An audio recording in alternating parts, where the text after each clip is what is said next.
Hi అండి. అందరికీ నమస్కారం. Welcome to my channel. ఈ వీడియోలో ప్రభుత్వ ఉద్యోగుల తిరుగుబాటు కూటమికి ఎంతవరకు నష్టం అనేది తెలుసుకుందాము. వీడియో అయితే ఎక్కడ గాని స్కిప్ చేయకుండా ఎండ్ వరకు చూసేయండి. అప్పుడే ఇన్ఫర్మేషన్ పూర్తిగా అర్థమవుతుంది. అలాగే వీడియో చూస్తున్న ప్రతి ఒక్కరు లైక్ చేయండి ఫ్రెండ్స్.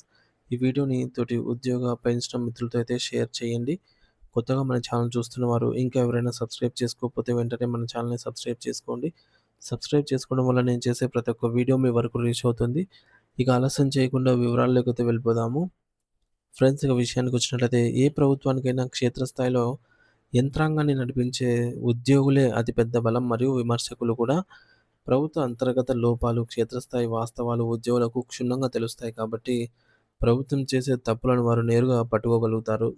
అందుకే ఉద్యోగుల అసంతృప్తి అనేది ఏ ప్రభుత్వానికైనా ప్రమాదకరమైన హెచ్చరిక అనేది అవుతుంది.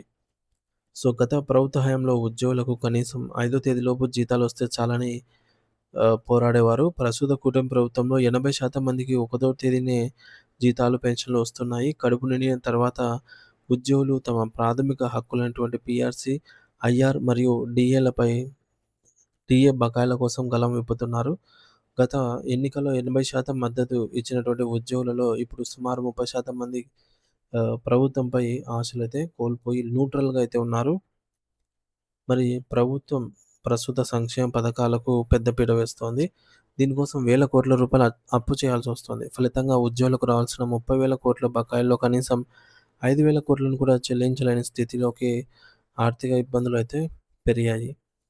మరి పని ఒత్తిడి వల్ల ముఖ్యంగా సచివాలయ ఉద్యోగులు తీవ్ర మానసిక వేదనకు గురి అవుతూ ఉన్నారు. Social media power. ఉద్యోగుల వాట్సాప్, టెలిగ్రామ్ గ్రూపులు నిరంతరం సమాచారంతో బలంగా ఉన్నాయి. ప్రభుత్వం తమను విమర్శిస్తుందనే వార్త క్షేత్రస్థాయిలో ప్రజల్లోకి త్వరగా వెళ్తుంది. గత ఎన్నికల్లో జగన్మోహన్ రెడ్డి గారి ప్రభుత్వంలో ఉద్యోగుల పాత్ర అనేది ఎంత ఉందో ఇప్పుడు కూటమి ప్రభుత్వం కూడా అదే స్థాయిలో జాగ్రత్తగా ఉండాల్సిన అవసరము ఎంతైనా ఉంది. సో, మొత్తానికి ఉద్యోగులే ప్రభుత్వానికి వెన్నెముక.